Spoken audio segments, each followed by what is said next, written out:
I'm here with Phil Birch, winner of Midwest Championship Series Stop 1 in Rockford.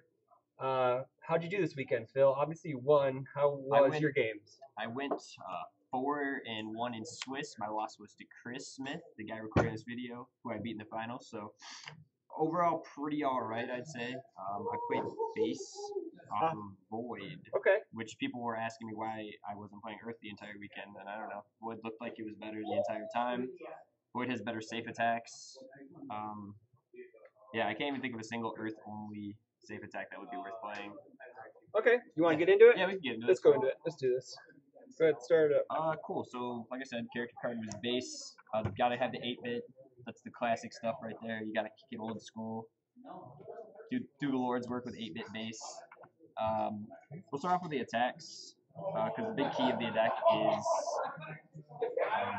that it's a combo deck, basically. Like, you're gonna try and kill people with everywhere. This card is nuts after playing it this weekend. Like, everybody in this format, at least, is trying to play enhances to stop your stuff, because there isn't really, like, response hate, I guess. Like, there's no Kopikins, there's no stuff like that. Nothing like that is going to stop everywhere. Only Evil Imposter, which is probably the most annoying part of the matchup, or of the player matchup.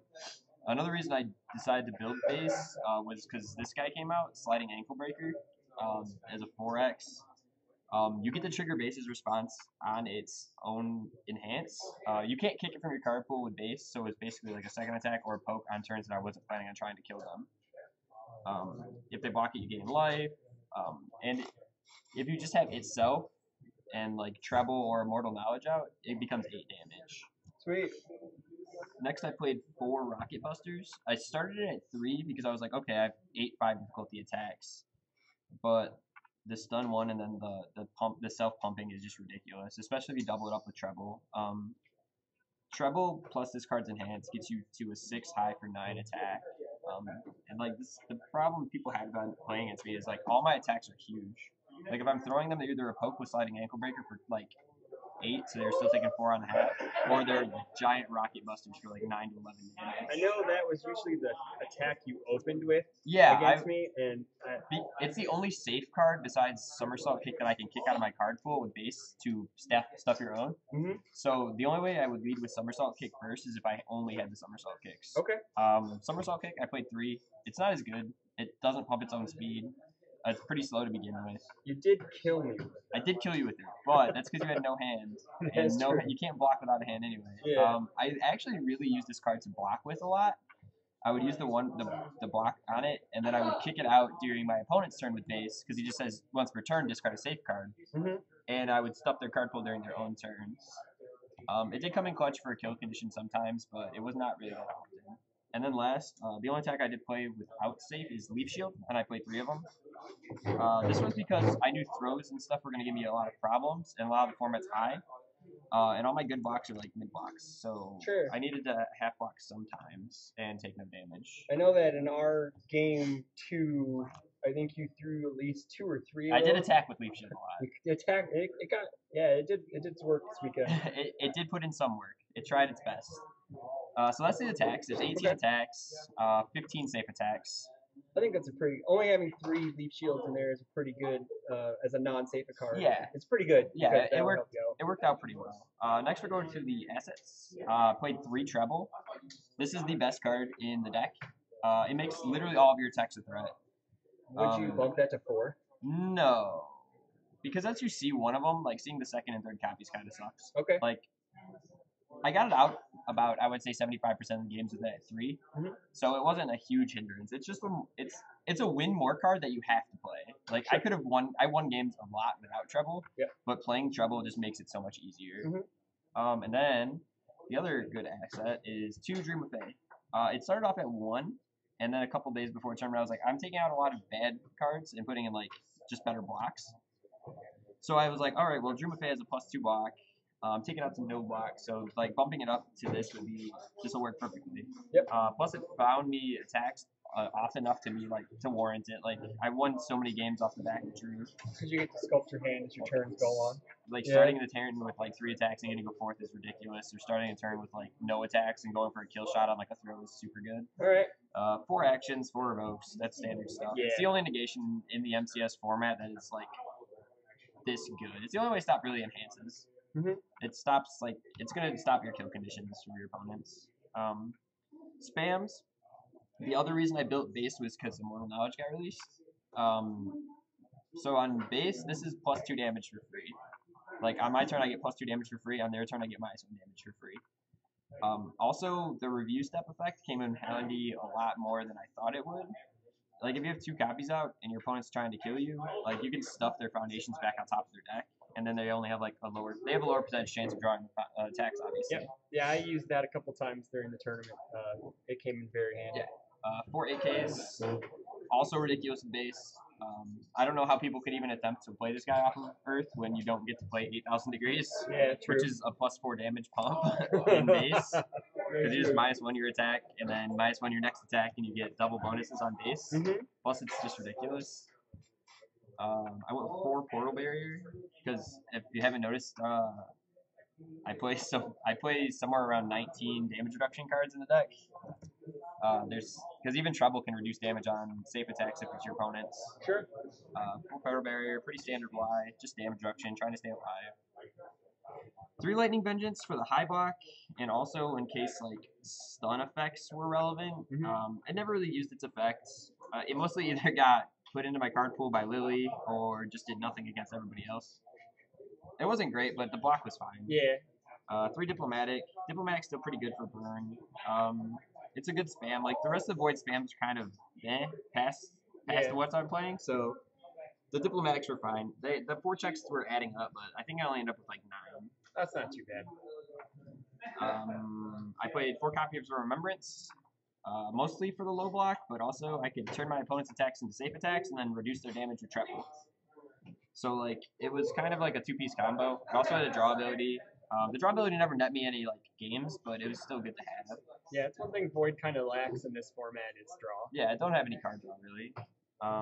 4 Sense of Justice because the format is really just kind of theme decks. Like a lot of people are playing range decks, a lot of people are playing weapon decks, a lot of people are playing throw decks. So this is just like ridiculous damage reduction or speed reduction. It saves your ass a lot. Plus the block's ridiculous. Mm-hmm. Like I said, the deck was basically I didn't want to block if I didn't have to, so I was just reducing damage a ton. Yeah. 3 strength in numbers because Devin Bernier is right. This card's insane. I'm playing a long game deck, and this turns into like a plus. I had it at a +6 pump sometimes. I've had it at like even at +4 a piece. Like if my opponent has 8 foundations, each of these is +2 damage on react or +4 damage react speed. That's crazy. Like especially after I clear their hand out, like they can't do anything about that. Mm-hmm. 3 mathematician. It just stops combo decks. Yep.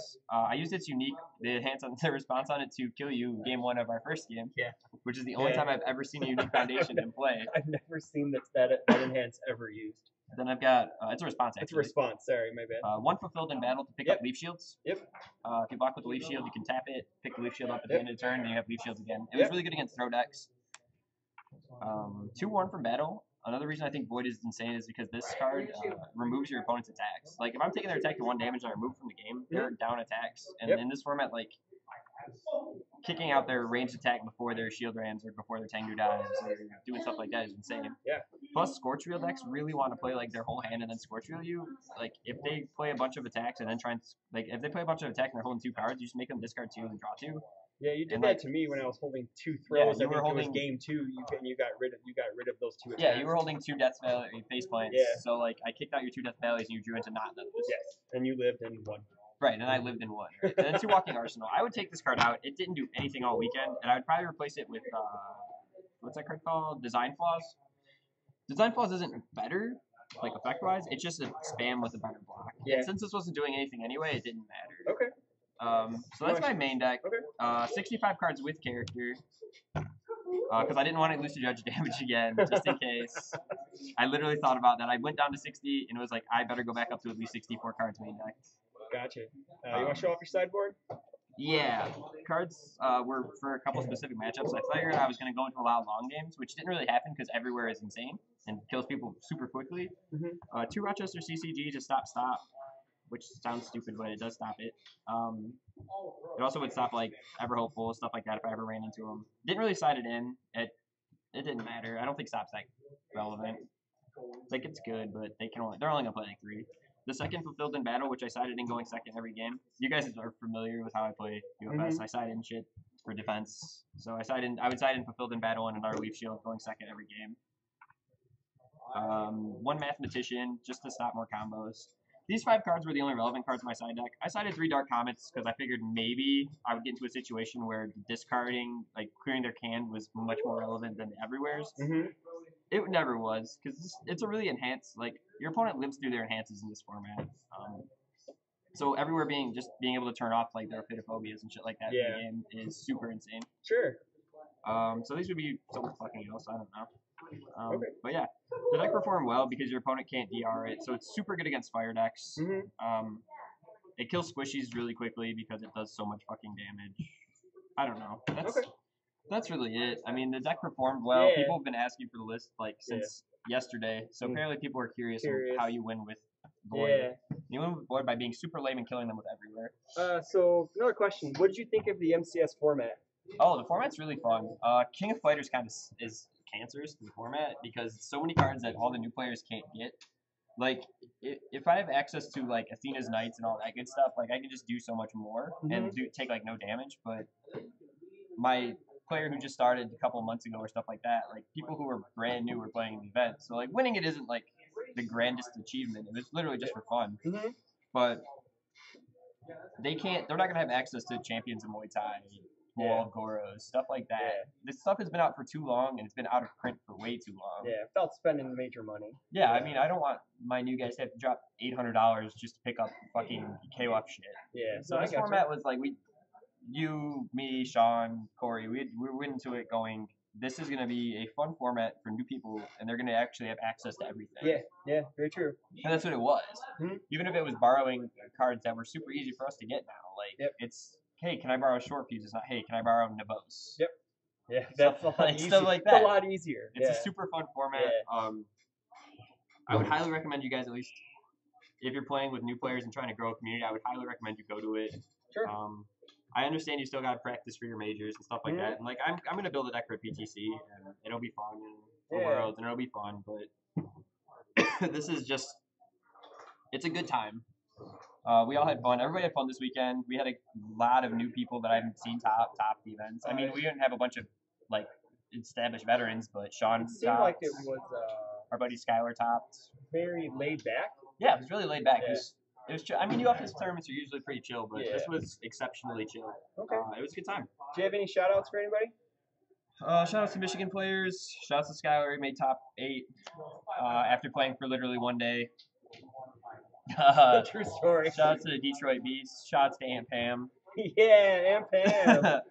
Everybody who came out. And we'll hopefully see you guys in Indianapolis. All right. Thanks for your time, guys. Yeah, thanks, Phil. Yep.